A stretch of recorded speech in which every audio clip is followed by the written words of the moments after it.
চিঠি পড়ো। নববর্ষে আবার সব জায়গায় নিমন্ত্রণ রক্ষা করতে যেতে হবে তো। আরে ও কি জ্বালা। আমরা তাহলে এখন আসি। হ্যাঁ, ভাগ ভাগ।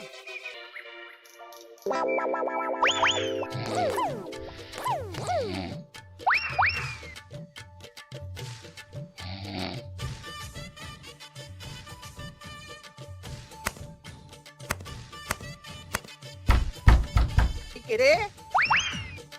এবার মন্ত্রী মশাইয়ের মাথা কাজ করবে না। এত চিঠি গুনতেই পারবেন না। ওরে বাবা রে, আমার কান্না পাচ্ছে। এখানে তো পাহাড় সমান চিঠি। কোথা থেকে না কোথা থেকে আমাকে নিমন্ত্রণ করছে। তুমি এত জায়গায় যাবে কি করে? আমি বুঝতে পারছি না। ঢোকাও ঢোকাও, সব চিঠি ঘরে ঢোকাও।